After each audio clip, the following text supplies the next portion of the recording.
Should physicians be allowed to practice physician-assisted suicide?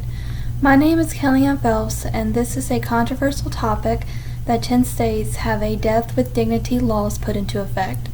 The latest is in New Mexico, which passed an act in 2021, and the oldest is in Oregon that passed in 1994. Many people believe that this act should not be allowed on a moral and religious standpoint, and many others believe it should be allowed because it gives people who are of a competent mind the dignity, control, and peace of mind during the final days of their life. One of the reasons why physician-assisted suicide should be allowed is it allows the patient to die with dignity, and they have a choice in how they want to end their life. They will have a medically trained professional to help them make informed decisions and on what drugs will work for the best for them, and give them options on how they want to die, when, and where. People who are suffering don't want to lie in a hospice bed and just wait around for their life to end. People want to have control over their lives, and having a doctor help them in them choosing on how will give them a sense of dignity and control that they feel they may not have because they have this illness that cannot be cured. Medical technology has come a long way in recent years. We have cures for many diseases, and if there is a cure, then the patient should receive the cure and get better. But that option isn't available to someone who is terminally ill, and because medical technology has improved so much over the years, it's become more expensive, and this expense not only affects them, but also affects their loved ones in the long run when they are responsible for a costly hospital bill. And most people don't want their loved ones to have to pay that price, and feel it should be better for everyone if they just go ahead and end their life as quickly and painlessly as possible.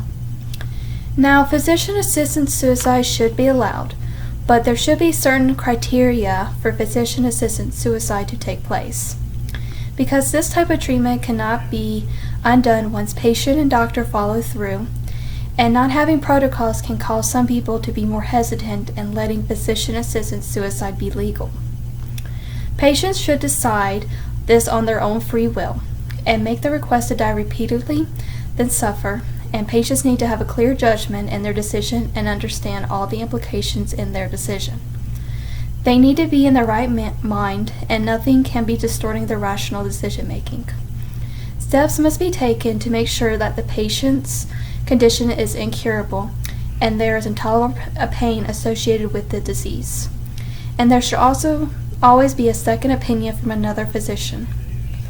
It would also help if the patient and the attending physician had a pre-existing relationship before the illness started, and the attending doctor is the one who diagnosed the patient, because the attending doctor must be the one who confirms all the criteria is met. Reporting and clear documentation for the disease or condition should be required as well. A consent form should be drawn up and signed by all parties involved in understanding of the disease or condition in question meets the criteria.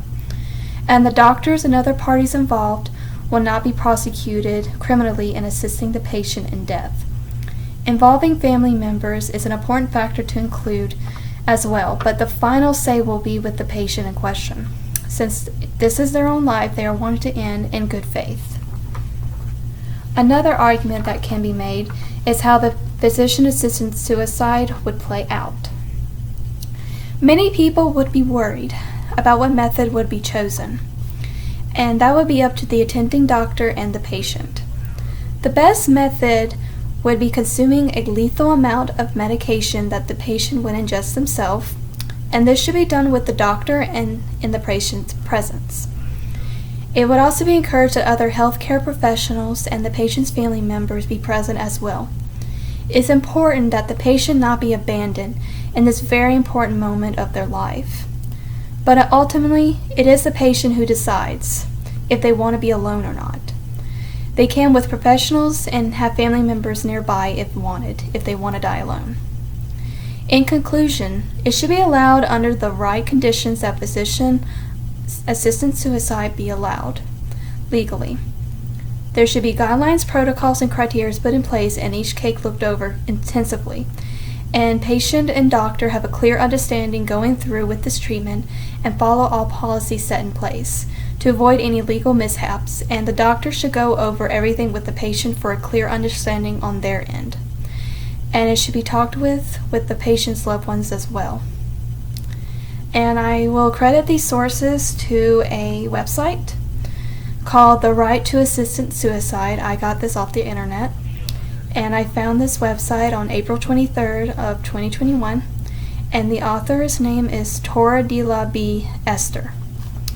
And the second credit source is from this book that I got from the library, and it's called Death and Dignity: Making Choices and Taking Charge by Timothy E. Quill, MD. And I read from pages 155 to 167, and I read these pages from April 25th through the 27th of this year, of course. And the other source that I would like to give credit to is a website called Death with Dignity. There was no author, and the article was called Death with Dignity Acts. And like I said, I got this from the internet, and I actually found this webpage today, April 28th, 2021. And I do have those websites, and I can give this website to you if you would like. And I hope you enjoyed my persuasive speech on if physicians should be allowed to practice physician-assisted suicide. Thank you.